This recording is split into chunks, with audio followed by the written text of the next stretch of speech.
वैसे अफगानिस्तान और पाकिस्तान मिलिटरीली कोई कंपैरिजन नहीं है। Afghanistan is a good fighter और वो गुरिल्ला टैक्टिक्स करते। पाकिस्तान जो इंडिया के ऊपर ब्लेम कर रहा है ये बिल्कुल सरासर झूठ है। पाकिस्तान की नीयत खराब है। पाकिस्तान ने सांप पाले हैं तो वो सांप उसको डस रहा है। अमेरिका ने तो उनको दे दिए, सारे के सारे वेपन्स अमेरिका छोड़ के चले गए, अब वो अफगानी उनको यूज कर रहे हैं। अगर अमेरिका ने अटैक किया तो चाइना और रशिया विल हेल्प ईरान, तो देयर इज नो डाउट। ये बहुत ही सेंसिटिव इशू है, strategically it is very important.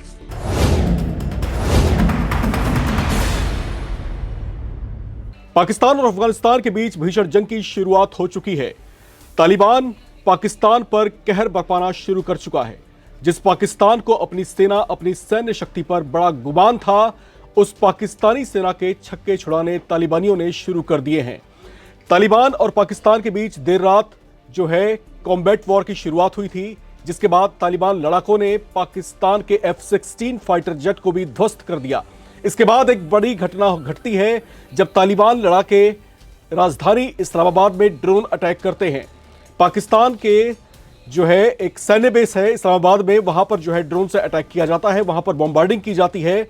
ये इस समय की ताजा अपडेट है। उसमें कितनी कैजुअलिटी हुई है इस बारे में अभी हालांकि जानकारी निकल करके सामने नहीं आई है, लेकिन जिस तरह के हालात यहां पर बनते दिखाई दे रहे हैं उससे कहीं ना कहीं ये साफ होने लगा है कि पाकिस्तानी सेना बैक फुट पर है। इन तमाम पहलुओं पर, इस पूरे घटनाक्रम पर बातचीत करने के लिए हमारे साथ मौजूद हैं रिटायर्ड मेजर जनरल साहब रंजीत सिंह जी। सर, स्वागत है आपका।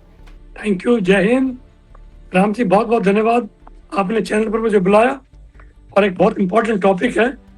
देखिए, वैसे अफगानिस्तान और पाकिस्तान मिलिटरीली कोई कंपैरिजन नहीं है। जहां Pakistan 6.5 lakh army navy air force है, वहां अफगानिस्तान के पास 1.7 या 2 लाख के आसपास है। But Afghanistan is a good fighter और वो गुरिल्ला टैक्टिक्स करते। चाहे पहले ब्रिटिशर्स ने ट्राई किया, फिर रशिया ने ट्राई किया, फिर अमेरिका ने ट्राई किया। आप अफगानिस्तान को नहीं हरा सके। हालांकि अफगानिस्तान हमारा एक मित्र राष्ट्र है। हमने जरूरत पे 50,000 टन ऑफ व्हीट भेजा। कोरोना के टाइम पे हमने अफगानिस्तान की मदद की। लेकिन अभी पाकिस्तान जो इंडिया के ऊपर ब्लेम कर रहा है ये बिल्कुल सरासर झूठ है। पाकिस्तान ने सांप पाले हैं तो वो सांप उसको डस रहा है, चाहे वो बलूचिस्तान से है या वो अफगानिस्तान से है, और ये चलता रहेगा। आप देखिए, हालांकि पाकिस्तान के पास फाइटर जेट है, 400 से ऊपर फाइटर जेट उनके पास है। अफगानिस्तान के पास फिलहाल कोई फाइटर जेट नहीं है, 20-25 हेलीकॉप्टर्स वगैरह हैं, बट ड्रोन और guerrilla tactics and they are good fighters. ये चीज जो है पाकिस्तान में नहीं है। पाकिस्तान की आर्मी की कोई ट्रेनिंग नहीं है। पाकिस्तान तो बिकाऊ माल है रियली स्पीकिंग। उनके आर्मी चीफ सारे भाग जाते हैं। कोई पाकिस्तानी आर्मी चीफ पाकिस्तान के अंदर रिटायर होने के बाद नहीं रहा है। कहाँ जाते हैं? पैसा कहाँ से आता है? सारा पैसा पाकिस्तान की इकोनॉमी का उनके चीफ के खर्चे में जाता है। They stay abroad after retirement. So therefore ये चलता रहेगा। हालांकि चाइना भी कंसर्न्ड है, रशिया भी कंसर्न्ड है, ईरान भी कंसर्न्ड है, लेकिन ये इनका चलेगा, इसमें कोई दो राय नहीं, क्योंकि पाकिस्तान की नीयत खराब है और उधर से बलूचिस्तान ने पाकिस्तान पे अटैक कर रखा है। यहाँ पर एक बात बहुत चर्चाओं में है कि अब तक जो झगड़ा इनका चल रहा था ड्यूरेंट लाइन के ऊपर, वहां पर ये आमने सामने की युद्ध में थे, लेकिन अचानक अब जिस तरीके से तालिबान ने रिटेलिएट किया है और राजधानी इस्लामाबाद में घुस करके बॉम्बार्डिंग कर देना, ये बहुत बड़ी बात है। अब यहाँ पर पाकिस्तान जो बड़ा दम था उसको कि भाई हमारे पास जो है चीन का एयर डिफेंस सिस्टम है और हमारे ऊपर कोई इस तरीके से हाथ नहीं डाल सकता, हमारे ऊपर बॉम्बार्डिंग करनी तो दूर। लेकिन यहां पर जो है तालिबान, मैं उसको सेना भी नहीं कहूंगा, तालिबान के लड़ाके जो है पाकिस्तान में घुसते हैं, इस्लामाबाद तक पहुंचते हैं, वहां पर बॉम्बार्डिंग कर देते हैं। इसे आप किस तरीके से लेंगे? देखिए, पाकिस्तान की जो तैयारी है, चाहे चाइना हो चाहे टर्की हो, ऑफ सिंदूर में आपने देखा है चाइना, टर्की और पाकिस्तान तीनों लड़ रहे थे इंडिया के खिलाफ। हमने 11 एयर बेसिस को ध्वस्त किया, उनके सारे के सारे टेररिस्ट कैंप पर अटैक किया और उनके मसूद अजहर के घर के ऊपर तक अटैक कर दिया हमने। उनका कहाँ गया वो डिफेंस सिस्टम, चाइना का, टर्की का? सो देयरफॉर ये पाकिस्तान का ड्रामा है। हाँ, ये जरूर है कि पाकिस्तान ने काबुल, कंधार और पख्तिया पे एयर अटैक किया है, 3 जगह पे, और इसका रिटेलिएशन अफगानिस्तान ने इस्लामाबाद में ड्रोन अटैक से किया। और ये इस्लामाबाद के बाकी जगह भी अफगानिस्तान करता रहेगा। And you will see Pakistan की आर्मी कहीं नहीं टिक पाएगी। ग्राउंड पे पाकिस्तान कहीं नहीं है, there is no doubt. Air strike पे ये करते रहेंगे, चाहे काबुल कंधार पे किया या एक और जगह कर देंगे, ये रहेगा श्री राम। सर, अभी जो हालिया स्थिति है और जहां तक तालिबान के बारे में जानकारियां हैं, मतलब यही पता है कि जब अमेरिका जब वहां से लौटा था वापस, तो उसके जो कुछ वेपन्स थे या फिर कह लीजिए कि कुछ एयरक्राफ्ट्स थे, कुछ हेलीकॉप्टर्स थे, वो पीछे छोड़ करके वो गए थे। लेकिन तालिबान के पास अपनी कोई ऐसी फोर्स नहीं थी, अपनी कोई ऐसी बढ़िया स्किल्स नहीं थी जो उसको उस तरीके से यूटिलाइज कर पाती। अब जो सुबह सुबह खबर आई थी कि अफगानिस्तान ने जो है पाकिस्तान के F-16 फाइटर जेट को ध्वस्त कर दिया है, तो ये टेक्नोलॉजी उनके पास कहां से आई, किस तरीके से? क्या तालिबान इन्हीं कुछ सालों में बहुत ज्यादा मजबूत हो गया है? क्या उसने कोई आर्मी ट्रेनिंग ली है? क्या लगता है आपको सर? देखिए विश्वकर्मा जी, इसमें कोई दो राय नहीं।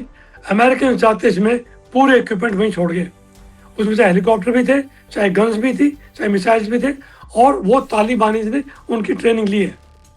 और हमारे तालिबान के साथ भी अच्छे रिलेशन है, बट चैनल पर यह भी नहीं कह सकता कि हम उनको ट्रेन कर रहे हैं, बट हमारे और अफगानिस्तान के रिलेशन अच्छे हैं, और दुश्मन का दुश्मन दोस्त होता है, क्यों नहीं करे। तो इसलिए अफगानिस्तान रशिया से मदद ले सकता है, ईरान से भी मदद ले सकता है, इंडिया से भी ले सकता है, और अमेरिका ने तो उनको दे दिए, सारे के सारे वेपन्स अमेरिका छोड़ के चले गए, अब वो अफगानी उनको यूज कर रहे हैं, and they are good fighters, they don't give up. मैंने आपको एग्जांपल दिया था, ब्रिटिशर्स उनको नहीं हरा सके, रशियंस नहीं हरा सके, अमेरिका ने कितने साल कोशिश की, अमेरिका भाग्य वहां छोड़ के। सो अफगानी ट्रूप्स को you can't beat it, they are too good in guerrilla warfare, they don't give up, surrender करते नहीं जी। बिल्कुल, और तालिबान वही है जिसको जो है अमेरिका की जो नंबर 1 आर्मी है दुनिया की, उसको भी मजा चखा चुकी है, और अमेरिका की सेना भी इनको नियंत्रित नहीं कर पाई, और फिर उसके बाद उनको भी वहां से लौटना पड़ा। और ये वही तालिबानी है जो लगातार ये बोलते रहे हैं कि पाकिस्तान चीज ही क्या है, और पाकिस्तान ने अगर हाथ डाला तो हम उसको दिखा देंगे कि तालिबान क्या चीज है। अब वही तालिबान लड़ाके जो है इस्लामाबाद के भीतर तक घुस चुके हैं, और फिर उसके बाद अब पाकिस्तान की जिस तरीके से दुनिया भर में फजीहत होती हुई दिखाई दे रही है, शायद उसको अपना मुंह छिपाने की भी जगह ना मिले। सर, एक बयान मुझे यहां पर याद आता है, पाकिस्तानी सेना के प्रवक्ता हैं, उनकी तरफ से एक बयान आया था कि हम अगर भारत जो है ऑपरेशन सिंदूर जैसे किसी भी तैयारी में अगर भविष्य में आता है हमसे लड़ने के लिए, तो हम उसको हवा में मजा चखा सकते हैं, पानी में मजा चखा सकते हैं, आमने सामने की युद्ध में मजा चखा सकते हैं। सर, भारतीय सेना तो छोड़ दीजिए, दुनिया की चौथी सबसे मजबूत आर्मी है, तालिबान तो किसी गिनती में नहीं आता। तालिबान से ये निपट नहीं पा रहे, हिंदुस्तान को इस तरह की धमकियां देते हैं। क्या लगता है आपको कि हालिया स्थिति आखिर है क्या पाकिस्तान आर्मी की? देखिए, पाकिस्तान सिर्फ टर्की और चाइना के हथियारों उनकी सपोर्ट से ये लड़ाई लड़ सकता है, अदरवाइज आपने ऑप सिंदूर 22 मिनट आपने देखा होगा, 22 मिनट में पाकिस्तान की वो बेइज्जती, उनके किराना हिल्स में उनके न्यूक्लियर वेपन्स है, हमने बरमोज उनके वेंटिलेटर पे मारा है, और जो बाद में अर्थक्वेक आए, ये मेरा अपना विचार है, ये अर्थक्वेक नहीं, ये न्यूक्लियर वेपन्स उनके डिस्ट्रॉय हुए। तब कहाँ थे उनकी डिफेंस सिस्टम, कहाँ था चाइना, कहाँ था टर्की, कहाँ था अमेरिका के हथियार। So therefore India is out of question, India के तो वो कुछ भी नहीं स्टैंड कर पाएंगे। लेकिन अब तो उनको तालिबान से निपटना ही मुश्किल हो रहा है। बलोचिस्तान देख लीजिए, बलोचिस्तान ने पाकिस्तान आर्मी के छक्के छुड़ा रखे, और आने वाले समय में बलूचिस्तान आज़ाद होना है, देयर इज नो डाउट।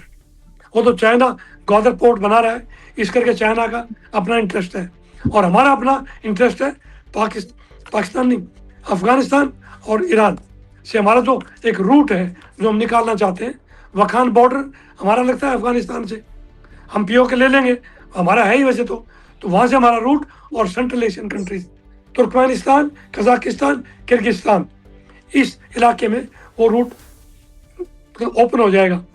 तो हमें फिर वो स्वेज कैनाल से जाने की जरूरत नहीं है। रशियन ऑयल और रशियन कोल, जो एंथ्रासाइट कोल हम लेते हैं रशिया से, ऑयल लेते हैं, इसी वखान बॉर्डर से आ जाएगा डायरेक्ट। और उधर से चाबार पोर्ट जो ईरान की है, वो ईरान हमारा दोस्त है, ये अमेरिका और थोड़ा सा गेम खेल रहा है, ये टेम्परेरी फेज है। अदरवाइज ईरान और अफगानिस्तान हमारे फ्रेंडली कंट्रीज रहेंगे, और यहाँ से हमारा ट्रेड काफी रहेगा, देयर इज नो डाउट जी। सर, पाकिस्तान के रक्षा मंत्री हैं ख्वाजा आसिफ, उनकी तरफ से एक बड़ा ही चौंकाने वाला स्टेटमेंट उनकी तरफ से आया है। उन्होंने कहा कि जो हिंदुस्तान है वो तालिबान के मार्फत जो है प्रॉक्सी वॉर लड़ रहा है। अब आप एक देश के रक्षा मंत्री हैं, अगर आपकी तरफ से कोई स्टेटमेंट आ रहा है तो बात निराधार नहीं होनी चाहिए, उस बात के पीछे कोई ठोस सबूत होना चाहिए, कोई बेस होना चाहिए, कोई तर्क होना चाहिए, कोई सबूत होना चाहिए। आप एक देश के रक्षा मंत्री हैं, आखिर किसी छोटे से कस्बे के आप पार्षद नहीं हैं। अब एक रक्षा मंत्री ऐसा स्टेटमेंट दे रहा है कि भारत जो है प्रॉक्सी वॉर लड़ रहा है तालिबान के मार्फत, इसे आप किस तरीके से देखते हैं सर? क्या वाकई ऐसा है या उनको गलतफहमी है किसी तरह की? पाकिस्तान के किसी भी मिनिस्टर और चीफ इवन इन किसी की स्टेटमेंट पे आप विश्वास नहीं कर सकते। हम तैयार हैं, हम इंडिया को 24 घंटे में ये कर देंगे, वो कर देंगे। पाकिस्तान के पास कुछ नहीं है। उनके डिफेंस मिनिस्टर की स्टेटमेंट कि we are at open war, all out war with Afghanistan, means they have declared war. ऐसी स्टेटमेंट एक डिफेंस मिनिस्टर को नहीं देनी चाहिए, और ना ही पाकिस्तान कैपेबल है अफगानिस्तान को कैप्चर करने।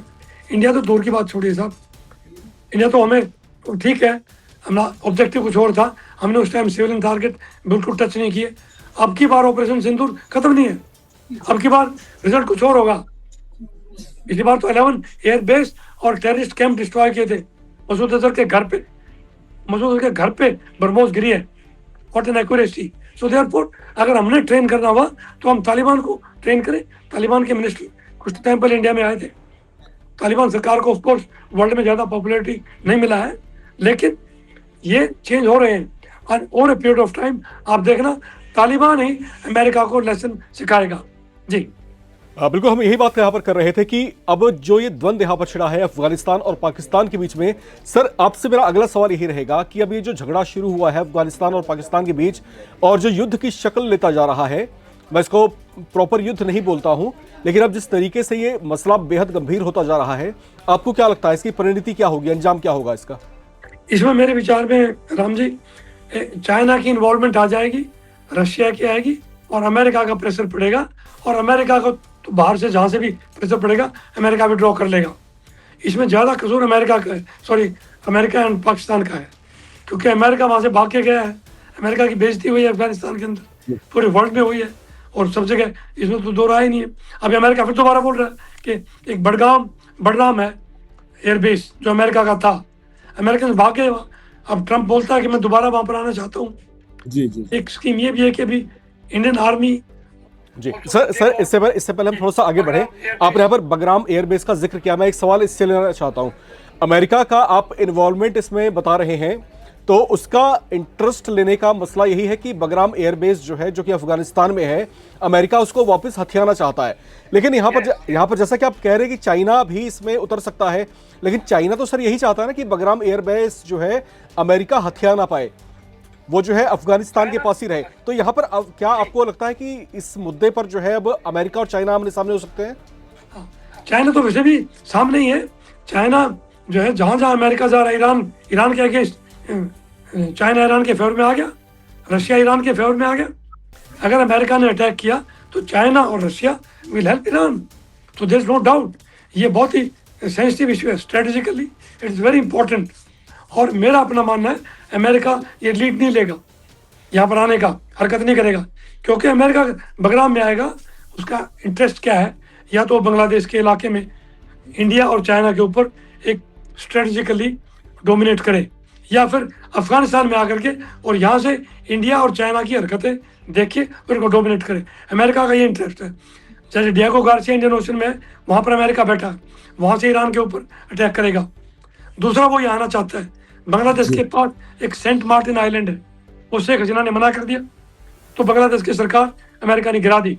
अभी वो यहाँ आना चाहता है अफगानिस्तान में, वहाँ इंडिया भी नहीं चाहता उसको, चाइना भी नहीं चाहता और रशिया भी नहीं चाहता। RIC एक 3 कंट्रीज का एक छोटा सा ग्रुप है, RIC, Russia, India, China.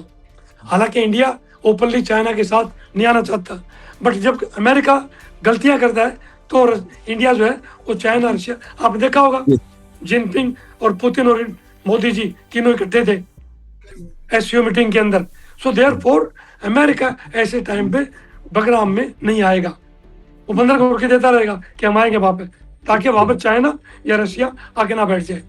And most likely वो इंडिया के लिए ऑफर है, और इंडिया हो सकता है कुछ एलिमेंट इंडिया के वहां पहुंच भी गए, मेरा अपना मानना है।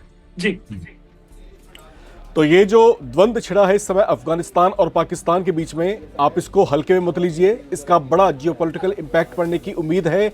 और जैसा कि यहाँ पर रणजीत सिंह साहब कह भी रहे हैं कि इसमें जो है अप्रत्यक्ष तौर से जो है अमेरिका का भी इंटरेस्ट हो सकता है, क्योंकि अफगानिस्तान में बगराम एयरबेस है, उस पर जो है अमेरिका अपना नियंत्रण वापस हासिल करना चाहता है।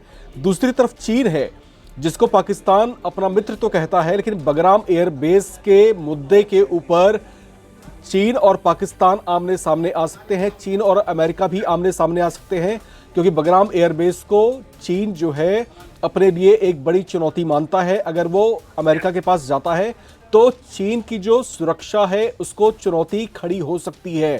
तो ये मसला जो है अब एक बड़े मोड़ तक पहुंच सकता है।